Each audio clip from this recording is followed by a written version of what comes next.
Mensagem aos missionários: o sacrifício pela humanidade. Muito me alegra ver todos reunidos esta noite. Meus estimáveis irmãos, bem teria querido estar ontem com vocês, mas por dificuldades na viagem não consegui estar aqui a tempo. Contudo, aqui estamos com vocês. Queridos irmãos gnósticos, alegra-me, na realidade, ver um grupo de irmãos de boa vontade que vão receber hoje sua credencial de missionário gnóstico.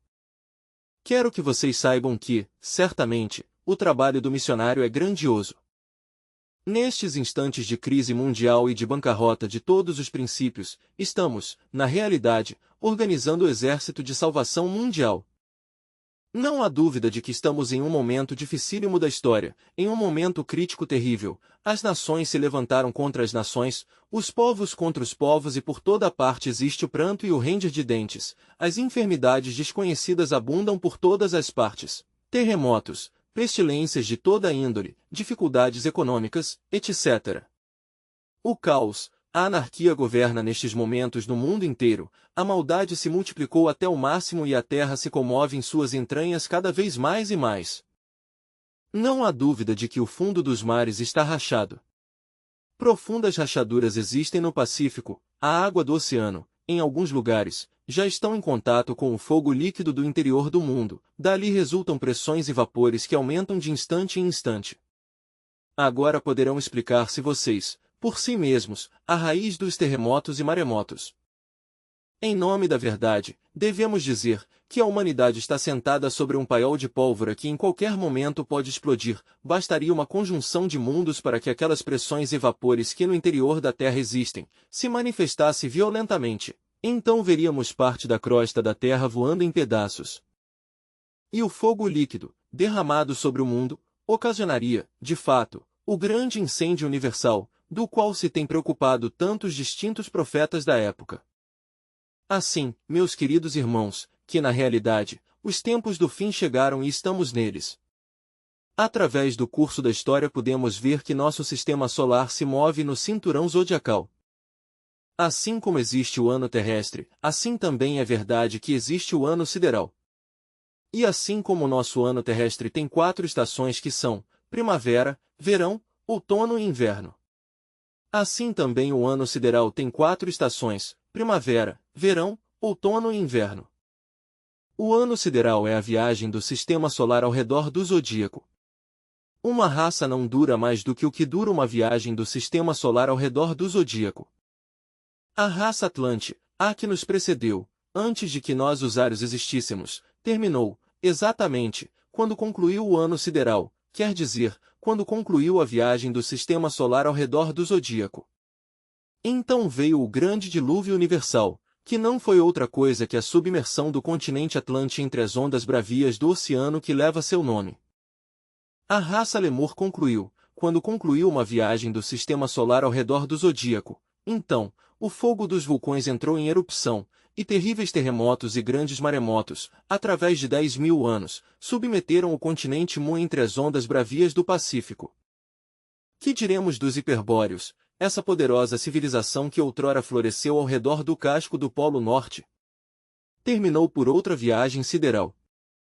De idêntica forma diríamos que a primeira raça que houve no mundo, ou seja, a raça protoplasmática, concluiu também com um ano sideral.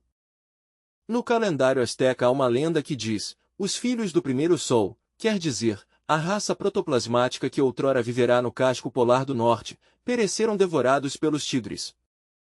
Os tigres são um símbolo de fogo, um símbolo de sabedoria.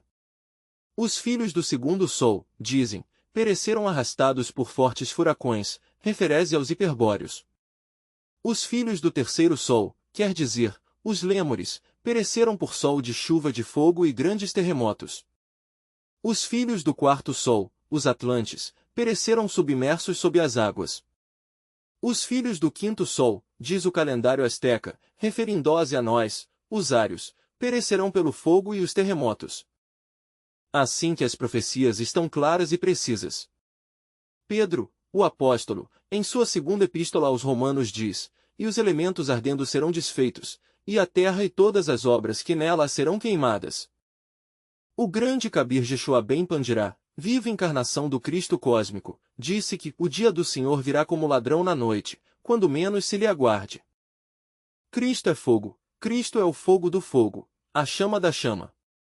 A assinatura astral do fogo. Obviamente, o fogo crístico consumirá toda esta perversa civilização de víboras, assim está escrito e se cumprirá, de toda esta perversa civilização de víboras, que os aros levantaram no norte e no sul, no oeste e no oeste do mundo, não restará, na verdade, pedra sobre pedra. A civilização atual será queimada com fogo vivo. Dizia-lhes a vocês, de forma enfática, que o fogo líquido da Terra se encontra atualmente em desassossego, e isto há que compreendê-lo. É óbvio que algumas rachaduras muito profundas do Pacífico lograram pôr em contato o fogo com a água.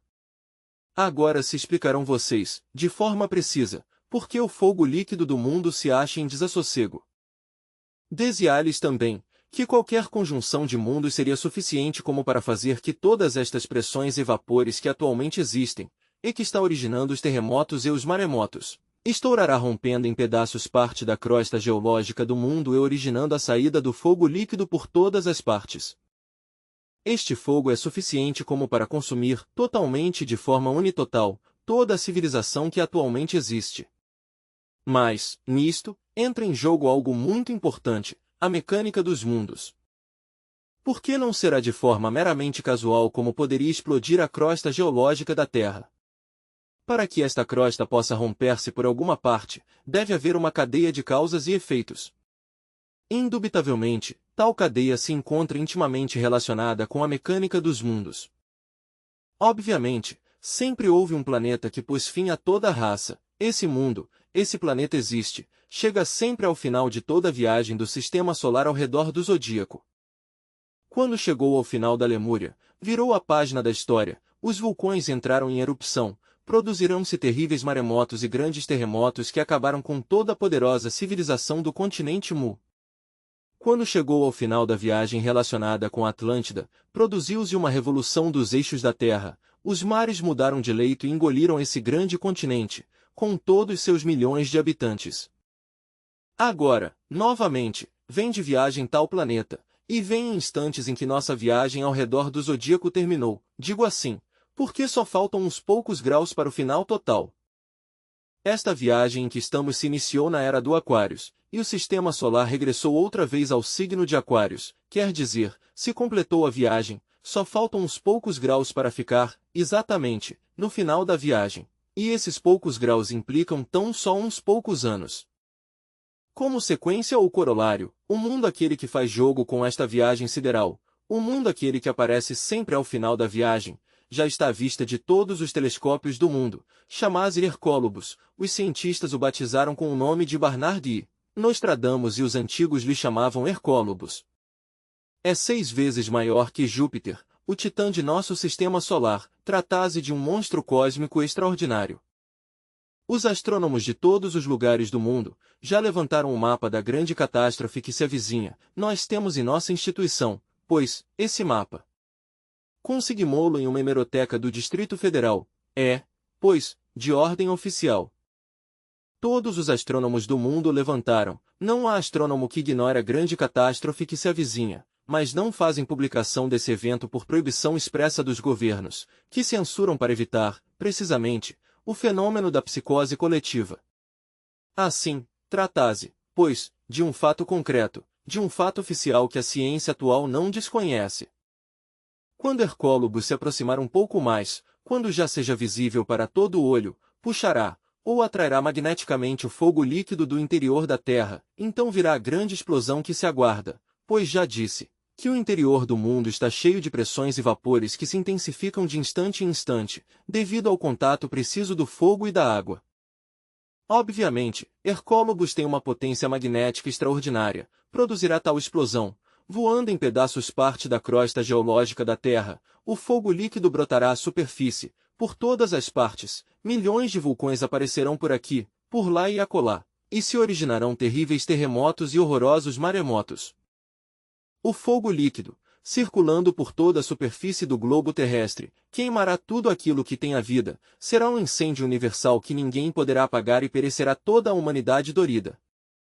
Muito mais tarde, quando se produzir a maior aproximação desse gigantesco mundo que vem a devorar a Terra, se produzirá uma revolução dos eixos de nosso mundo. Os polos se transformarão em equador e o equador se converterá em polos. Mudarão de leito os oceanos e os atuais continentes ficarão submersos sob as águas. Então terá desaparecido para sempre esta perversa civilização de víboras, e não restará, de tudo isto, pedra sobre pedra.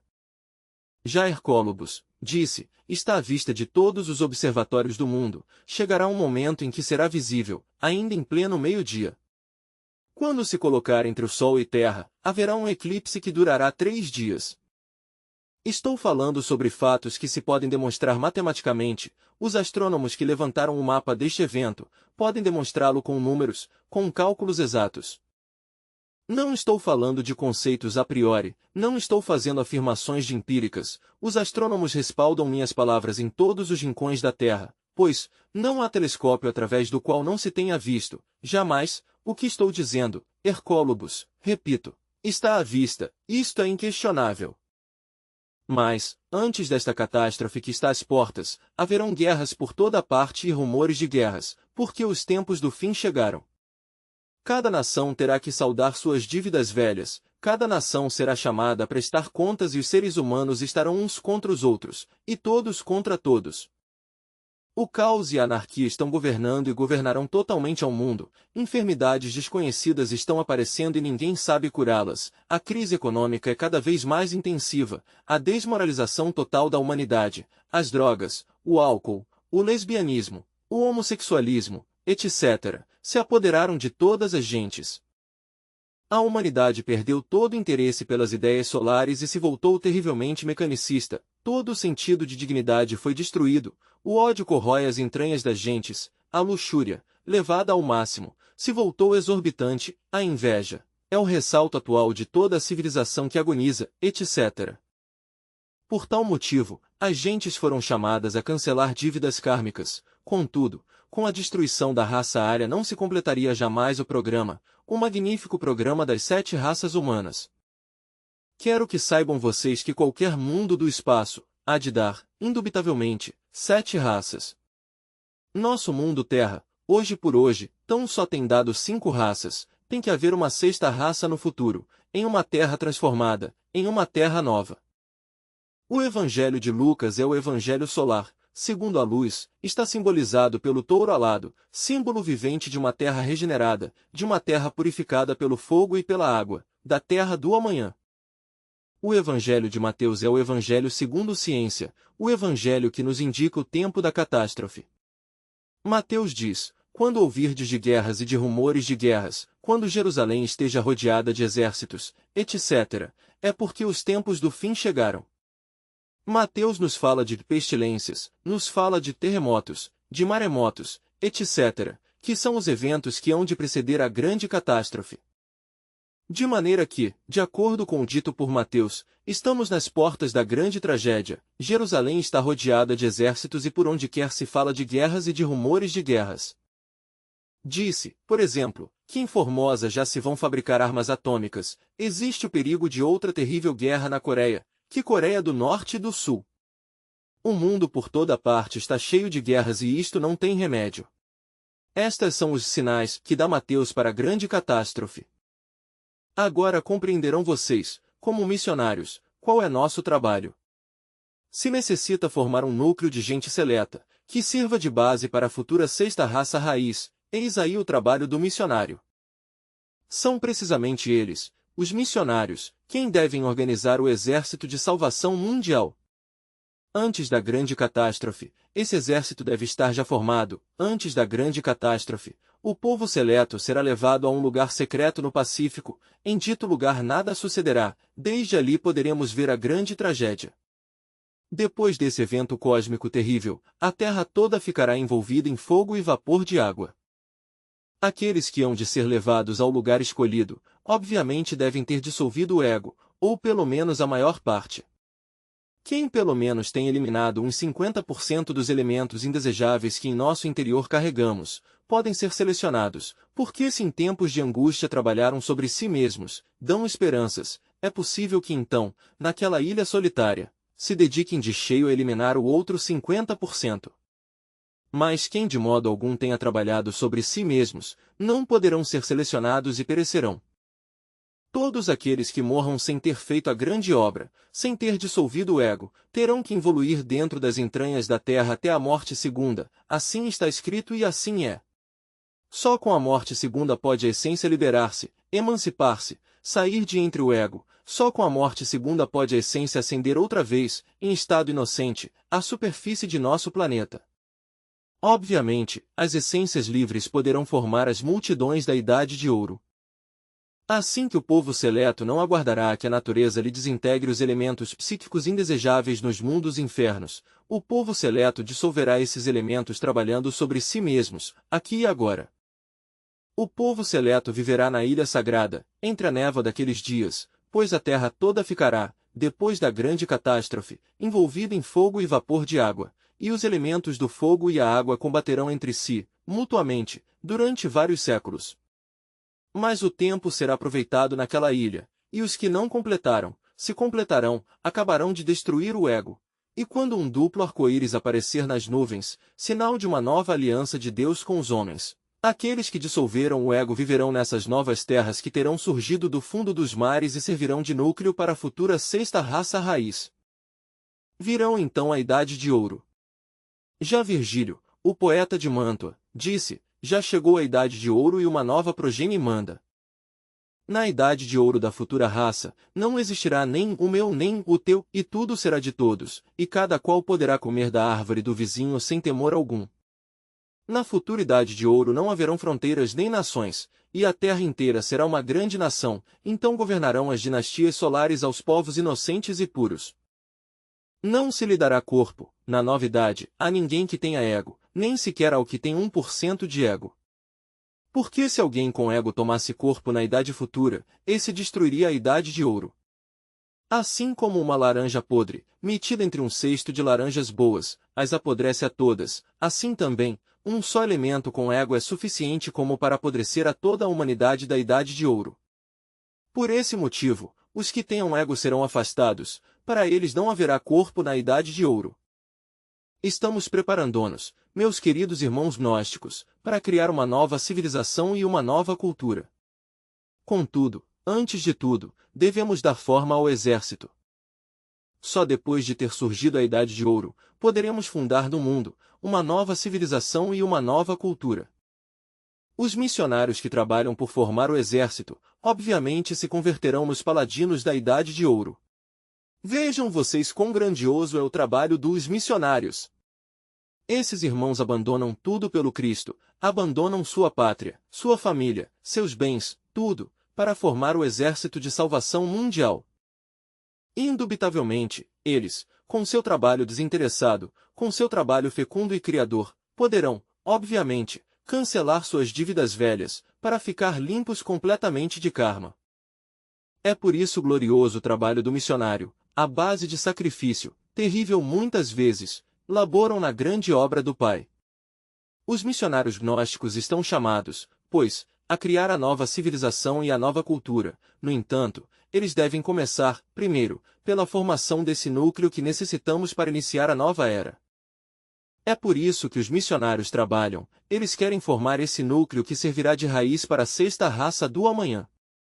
Os que queiram trabalhar, são selecionados, de fato, por aquele círculo consciente da humanidade solar, que opera sobre os centros superiores do ser, esse círculo imortal vigia.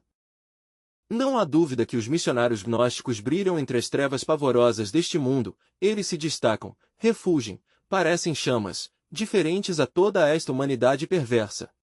É uma grande oportunidade a que se lhe dá ao missionário e o missionário deve aproveitá-la.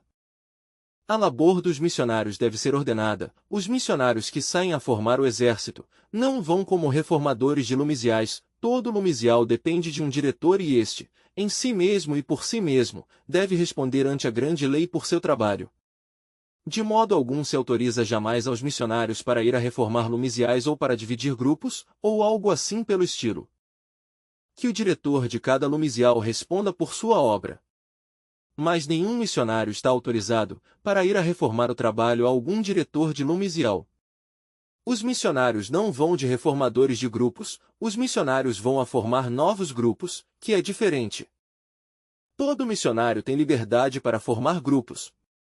Cada lumisial, e assim, o missionário que forma um grupo, poderá estabelecer uma cota para esse grupo. E com essa cota poderão manter-se a si mesmo, porque é óbvio que terá que abastecer-se economicamente. A sede patriarcal não vai exigir de vocês contas econômicas de nenhuma espécie. Se vocês formam um lumisial, têm direito a pôr suas cotas para sua manutenção, e a sede patriarcal respeita sua liberdade. Cada lumisial é autônomo, dentro da ordem, claro está, da instituição. A nenhum estamos exigindo nós, cotas, a sede patriarcal não exige cota aos lumisiais. Cada lumisial manejará seus próprios fundos econômicos, com plena liberdade. Assim, se os missionários fundam lumisiais e põem suas cotas e os dirigem, está bem, não terão censura nenhuma pela sede patriarcal, mas isto haverá de fazer-se de forma reta. Só interviremos nós, em caso de que se abuse, quer dizer, quando alguém estabelecer um grupo e se dedicar a explorar economicamente a seus afiliados, então sim interviria a sede patriarcal, porque nós temos que prestar contas ao governo por nossos manejos. Mas se os missionários estabelecem cotas ao alcance dos afiliados, nós não teremos nada a objetar. Haverá lugares em onde os afiliados só poderão pagar humildes de cotas, haverão lugares onde poderão pagar melhor. Por exemplo, em Monterrey, os afiliados podem pagar 100 pesos mensais, mas no Distrito Federal, as coisas têm sido mais difíceis economicamente. Assim, pois, o missionário tem que manejar com equilíbrio sua balança econômica. Necessitam os missionários comer, vestir, viver, e obviamente, por isso, as cotas são necessárias. Mas há que evitar todo abuso. Qualquer missionário que cometesse abusos, que explorasse ao próximo e que devidamente fique demonstrada sua exploração, não por fofocas senão por fatos claros, concretos e definitivos, poderia ser sancionado pela sede patriarcal, porque a sede patriarcal, de modo algum, quer a exploração. Sabemos que os missionários necessitam viver e por isso não nos opomos às cotas, mas só desejamos que não se dedique ninguém à exploração do próximo, que haja justiça, perfeito equilíbrio. Todo missionário tem direito a abrir quantos lumisiais queira, e todo missionário pode sentar-se na mesa para comer do fruto de seu trabalho. Quem serve ao altar, tem direito a comer do altar. O único que não tem direito é a vender o altar ou alugá-lo, ou algo assim pelo estilo. Livros. Indubitavelmente, os livros são a arma dos missionários. Do círculo imortal e consciente da humanidade solar, que, como já disse, opera sobre os centros superiores do ser, recebemos certos desideratos cósmicos, entre eles fazer circular por todo o norte de nosso querido país, México, meu livro titulado A Grande Rebelião. Esse livro já saiu à rua, foi editado em Monterrey. Nosso querido irmão G. o editou na máquina offset propriedade do Lumisial de Monterrey. Ali, nessa máquina, propriedade de nossa instituição, vão-se editar todos os nossos livros. Os missionários o necessitam. É necessário, pois, entrar em contato com nosso irmão G, diretor do Lumisial de Monterrey, com o propósito de conseguir certa quantidade de A Grande Rebelião para a venda. Terão os missionários uma margem nesses livros, uma margem econômica que, indubitavelmente, lhes beneficiará para suas necessidades. Entendo que é possível que esse livro se dê a crédito aos missionários, mas se espera que estes que procedam com toda a honradez, com toda a retidão. Se lhes dará o livro economicamente barato, para que tenha uma boa margem econômica que sirva, já disse, às suas necessidades. Já se planejou com a doutora todo o movimento dos missionários. Esta doutora é a que, precisamente, se encontra coordenando as atividades missionárias dentro de nosso país, México, e o estrangeiro. Cada um dos irmãos que esta noite vai receber sua correspondente credencial ou certificado, foi designado para determinado lugar. Nos interessa muito especialmente o norte, porque é, precisamente no norte, onde se gestam as grandes revoluções. Obviamente, quando o norte do México esteja forte na gnosis, a força gnóstica e nossa revolução espiritual se voltarão para o sul. Temos um programa tendente a formar um exército gnóstico mexicano com 3 milhões de pessoas. Será, pois, este o bloco gnóstico mais forte de toda a América. Já nosso movimento está muito forte em toda a Ibero-Americana. Fizemos os cálculos entre afiliados, simpatizantes e meros leitores, temos uma média de 5 milhões de pessoas. Nos Estados Unidos já está em marcha o movimento gnóstico, e obviamente, se desenvolverá extraordinariamente. No Canadá, já está o primeiro núcleo gnóstico estabelecido. Ali vamos pôr uma cabeceira de ponte, falando em estilo estritamente militar, que servirá de treinamento para todos os missionários gnósticos que vão à Europa. Como quer que no Canadá existam distintas colônias europeias, é possível lograr por meio das mesmas, certos contatos úteis para a Europa. Ademais, no Canadá, vão se treinar todos os nossos missionários gnósticos, não somente em relação com a questão das linguagens, dos idiomas, senão, ademais, com a psicologia das distintas colônias europeias. Isto é fundamental para os trabalhos no Velho Mundo. Por estes dias acabamos de mandar um diplomático de carreira com o título de missionário gnóstico diplomático para a Ilha Martinica nas Antilhas, é propriedade francesa. Este irmão formará ali o movimento, e logo se dirigirá à França para criar nesse país o movimento gnóstico francês. Trata-se de um irmão recebido em ciências sociais e políticas internacionais. Enviamos a outros 2 irmãos, muito distinguidos, para umas ilhas inglesas no Caribe. Criarão um movimento nessa ilha e logo partirão para a Inglaterra, onde se vai estabelecer o movimento gnóstico inglês. Sai um irmão, embaixador venezuelano muito distinguido, nestes dias, rumo às Canárias, ali estabeleceremos nossa base patriarcal, porque a seu tempo e a sua hora, tanto a mestra Litelantes, como eu, nos estabeleceremos nas Canárias e desde essa base atuaremos. Desde essa base viajaremos para a França, Inglaterra, e todos os países europeus, fazendo trabalho gnóstico. Obviamente, teremos que estabelecer o movimento em toda a Europa. Quando esse plano se tenha cumprido, que espero seja em tempo breve, nos situaremos precisamente no Japão para iniciar trabalhos em todo o continente asiático. O último que me tocará fazer a mim, em relação com a difusão do Evangelho Crístico Solar, será adentrar-me nos Himalaias. Estou em contato já, com certos lamas tibetanos que me aguardam. Quando haja chegado ao Tibete, o Dalai Lama terá sido restaurado em seu trono e os chineses comunistas terão saído dali. Como? Por quê? Forças ocultas de tipo muito especial estão trabalhando sobre eles. Não se descansará nos Himalaias, até que eles não se retirem do Tibete. O dia que eles se retirem do Tibete, o Dalai Lama voltará a seu trono e então, com esse povo, me tocará trabalhar e estabelecer ali, com firmeza, a Igreja Gnóstica. Ao final de tudo, por ordens superiores expressas, ingressarei no Shangri-La. Quando isso seja, muitos pensarão de que terei desencarnado, mas não será assim, unicamente que haveremos de permanecer ausentes enquanto fermento, há que dar tempo a que os que receberam o ensinamento, trabalhem sobre si mesmos. Obviamente, meus queridos irmãos, um dia chegará em que certo grupo de irmãos dedicados ao grande serviço, dentro dos que está minha insignificante pessoa, viremos dos Himalaias, já não para ditar conferências nem para escrever livros, senão com um propósito diferente, ainda que similares sobre a mesma base, tirar de todas as partes, no mundo ocidental e também no oriental, aqueles que tenham trabalhado sobre si mesmos, então os irmãos de serviços levaremos aonde temos que levá-los, antes que sobrevenha o grande cataclismo. Estou falando-lhes a vocês de forma clara, pondo sobre a mesa as cartas, para que vocês se façam mais conscientes do trabalho missionário. Os irmãos que se forem especializando em seu trabalho, aqueles que forem demonstrando verdadeiramente capacidade na ação, irão sendo selecionados para Estados Unidos, Canadá e Europa. No concílio vamos estudar a questão econômica missionária. É necessário criar um mecanismo econômico que seja capaz de financiar aos missionários gnósticos internacionais que saiam para o Canadá e Europa, porque não seria justo, de modo algum, enviá-los sem auxílio econômico. Por tudo isto e outros motivos, queremos que compreendam, serão todos devidamente ajudados. Os missionários devem mover-se de acordo com as ordens superiores. Através da Coordenadora Geral Missionária da Sede Patriarcal do México enviaremos nossas ordens, assim, tudo se desenvolverá de forma exata. Tem que haver ordem em todo o movimento missionário, cada missionário deve mover-se estritamente de acordo com as ordens e assim tudo marchará corretamente.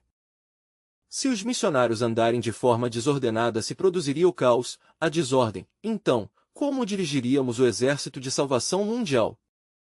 Que tal se um exército, por exemplo, o Exército Nacional do México, não obedecesse às ordens entre os oficiais?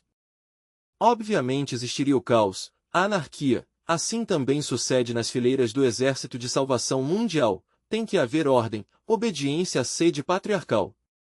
Só assim poderemos nós auxiliar-lhes de acordo com as necessidades. Em todo caso, a missão que tem pela frente vocês, meus queridos irmãos, é grandiosa, sublime, a formação do exército, primeiro que tudo, mais tarde a criação de uma nova civilização e de uma nova cultura. Os missionários devem trabalhar assiduamente sobre si mesmos, destruindo o ego, reduzindo a cinzas, convertendo-o em poeira cósmica. Nos Himalaias existiram sempre anacoretas penitentes, vivendo em cavernas solitárias, muitos deles jejuaram excessivamente, alimentaram-se com plantas silvestres ou raízes, etc. Esses anacoretas, sob a direção de seus gurus, praticaram pranayamas, Raja Yoga, Hatha Yoga, Dhyana Yoga, Bhakti Yoga, etc., etc. Esses anacoretas creram que só à base de kumbakas e pranayamas, yogas de toda a classe, poderiam lograr a libertação final. Alguns deles, à base de tanta concentração, e de tantos jejuns e mortificações, lograram os diversos estados do Samadhi. Um é o simples Samadhi, outro Nirvikalpa Samadhi, e houve casos de sujeitos que lograram o Maha Samadhi, queriam eles a felicidade. Durante o estado samádico, a essência se desengarrafada, escapa de entre o ego e se move entre o grande alaya do universo, mas, passado o samadhi, a essência volta ao ego. Desafortunadamente, aqueles anacoretas nunca se entregaram a dissolver os agregados psíquicos, que em si mesmos constituem o ego, só se preocuparam por seus mantras, bandhas, mudras, etc., crendo que assim lograriam a libertação final. Quem logrou o Maha Samadhi, desencarnou. Então essas essências, desengarrafadas, puderam viver nos planetas do Cristo, mundos onde existe uma natureza eterna que não está submetida às mudanças nem à morte, como a natureza de nosso mundo Terra. Esses puderam gozar dessa dita cósmica, mas não puderam estabelecer-se como moradores de tais mundos do Cristo, pelo fato mesmo de não ter dissolvido o ego. Passado o êxtase, aquela essência regressa ao ego, então se entra em uma nova matriz. Assim é que, hoje em dia, muitos desses que passaram como santos no Tibete, e como liberados, são por estes tempos pessoas vulgares, comuns e correntes. De modo algum desejo que vocês vão a cair nesse erro. Se necessita chegar à libertação final e não é possível esta, em si mesma, se não se aniquila ao ego. É necessário passar pela aniquilação budista, há que tomar muito a sério o trabalho sobre si mesmos. Existem por aí certas escolinhas onde a gente quer despertar o Kundalini com mantras. Obviamente, tais gentes pensam que com mudras e bandhas, pranayamas, etc., poderiam despertar a Kundalini e lograr a libertação final. Esse é um modo muito incipiente de enfocar a questão da libertação, pois, a Kundalini Shakti não desperta senão trabalhando na nona esfera, na forja dos ciclopes, na frágua acesa de Vulcano. Mas sucede sempre que alguns místicos yoginis que conseguiram que certos corpúsculos ígneos da Kundalini ascendam por Sushumna, quer dizer, pela medula espinhal, isto lhes produziu certos êxtases, e eles, entusiasmados de uma forma errônea, disseram, já despertei o Kundalini. Eis aí seu erro, porque a Kundalini não desperta senão mediante a magia sexual. Não existe outro sistema, não o conheci em nenhuma época da história da humanidade.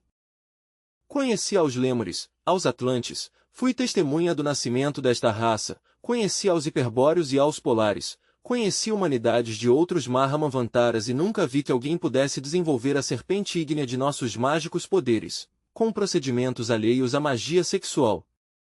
Assim, pois, estou falando sobre fatos claros, concretos e definitivos. Ora bem, despertar a Kundalini não é tudo.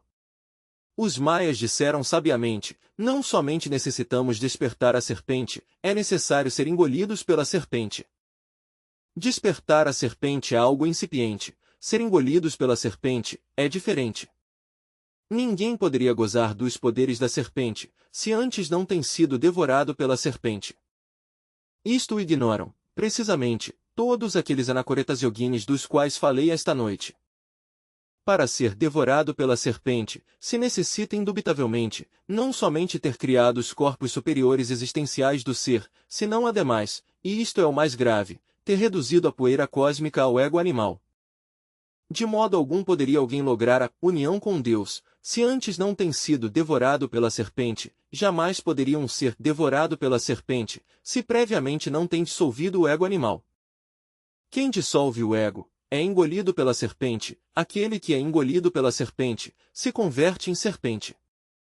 Obviamente, todo aquele que se converte em serpente, é devorado pela águia, a águia é o Logos. Assim que a águia altaneira, engolindo a serpente, símbolo cume de nosso pavilhão mexicano, representa, precisamente, esse fenômeno cósmico, o instante em que o Logos, o Verbo, a Palavra, o Senhor, engole a serpente. Como sequência ou corolário, a resultante, na verdade, vem a ser a serpente emplumada. Quetzalcóatl, o Cristo mexicano, era uma serpente emplumada, ou melhor disséramos, é uma serpente emplumada. Assim que, meus queridos irmãos, há que despertar a serpente e há que ser engolidos pela serpente. O poder flamejante da serpente elimina, de si mesmos, os elementos inumanos que em nosso interior carregamos. O missionário tem que eliminar, de si mesmo, os elementos indesejáveis de sua psique, e o logrará suplicando a serpente com humildade, rogando-lhe que mediante suas chamas ígneas, queime ou desintegre cada um de seus agregados psíquicos. Assim, o missionário marchará triunfalmente. Faça indispensável que todos os aqui presentes estudem minha obra titulada A Grande Rebelião. Nosso livro de Psicologia Revolucionária está esgotada. Vamos tirar uma nova edição em Monterrey, a fim de que os irmãos, todos, tenham essas obras, necessitam estudá-las, devem estudá-las. No trabalho fecundo e criador, não esquecer, pois, a morte do ego. De modo algum devemos cair nós no erro daqueles anacoretas que citei. Alguns deles passaram como adeptos ou mahatmas, mas hoje, como já lhes disse e repito neste instante, são pessoas vulgares, comuns e correntes, aqui no mundo ocidental ou no oriental. Quem não destrói o ego, fracassa na grande obra do Pai. Que se entendam, pois, os 3 fatores da revolução da consciência. 1. Morrer, porque há que destruir o ego animal. 2. Nascer, porque há necessidade de que o ser se revista com os corpos existenciais superiores, há que criar os veículos para que se verifique em nós o nascimento segundo. O nascimento segundo é da água e do Espírito, da água e do fogo. Por isso disse Jesus a Nicodemos, é necessário nascer de novo para entrar no reino dos céus. O homem espírito, o homem real deve nascer em nós e isto é possível mediante a transmutação sexual. 3. Sacrifício pela humanidade é levar a palavra a todas as partes, formar numisiais, criar o exército de salvação mundial. Eis aí os 3 fatores da revolução da consciência: morrer, nascer e sacrificar-nos pela humanidade. Devemos subir ao altar do supremo sacrifício por todos os seres humanos, devemos estar dispostos a dar até a última gota de sangue por nossos semelhantes. Assim, meus queridos irmãos, é como devemos proceder. Passaremos agora a dar os certificados àqueles irmãos que completaram o curso missionário. Segunda parte. Quero dizer aos irmãos que vão iniciar este curso, que há que eliminar o ego de forma completa, íntegra, unitotal. Bem sabemos que se não se dissolve o ego, se involui dentro das entranhas da natureza. De modo algum haveria completa iluminação interior profunda se a consciência continua engarrafada dentro do ego. Por tal motivo, a desintegração dos agregados psíquicos inumanos, viva a personificação de nossos erros, face urgente, indispensável, inadiável, a fim de que a essência, a consciência, fique liberada. Se os irmãos que vão estudar no Summum Supremum Santuarium compreendem a necessidade de passar pela aniquilação budista, podemos então esperar deles magníficos resultados. Mas se só se preocupam por posições sociais, poderes, iniciações e 50.000 coisas assim pelo estilo, e não trabalham sobre si mesmos, erradicando seus defeitos psicológicos, de fato estamos então seguros de que só haverão fracassos. Assim, para que este novo curso dê seus resultados, devem ante tudo avançar no terreno psicológico, lutar por desintegrar o ego. Estudante. Venerável mestre, queria perguntar-lhe em que consiste o terceiro fator da revolução da consciência, porque existe entre os estudantes o conceito de que só entregando os ensinamentos, se sacrifica um pela humanidade. Mestre. É óbvio que quem levantam a tocha do verbo para iluminar com ela todos aqueles que vivem na ignorância, indubitavelmente seguem o caminho do mais grandioso sacrifício, imitam ao Cristo, que deu sua vida pela humanidade, imitam aos apóstolos, que pregaram em todos os rincões da terra, imitam, pois, aos grandes mártires, gente assim é óbvio que avança no caminho da senda do fio da navalha. Assim, pois, o sacrifício é grandioso. Obviamente, há pessoas que não têm capacidades para ser missionários gnósticos internacionais, mas que servem ao mundo de distintos modos, já curando aos enfermos, fazendo obras de caridade com sua profissão, com seu ofício, etc. Cada qual serve, pois, de acordo às suas possibilidades, mas aqueles que servem como missionários internacionais, obviamente marcham por um caminho de grandes autorrealizações. Com o sacrifício em favor da humanidade se cancelam as velhas dívidas, e ao fim ficam completamente livres de karma. Que grandioso! Que sublime! Assim que, é aconselhável o sacrifício para os que queiram de verdade ficar livres de karma, porque tendo um com que pagar, paga e sai bem nos negócios, e se não tem com que pagar, deve pagar com muita dor. Mais vale ter capital cósmico para pagar, e esse capital cósmico se ganha mediante o sacrifício em favor da humanidade, levando o ensinamento a todos os povos da Terra. Terceira parte. A qual, não é obrigatório haver experimentado, em si mesmos, todos os princípios esotéricos divinais que preconizamos. Claro, muito louvável seria que todos tivessem chegado à iluminação e pudessem, por tal motivo, ensinar o que vivenciaram.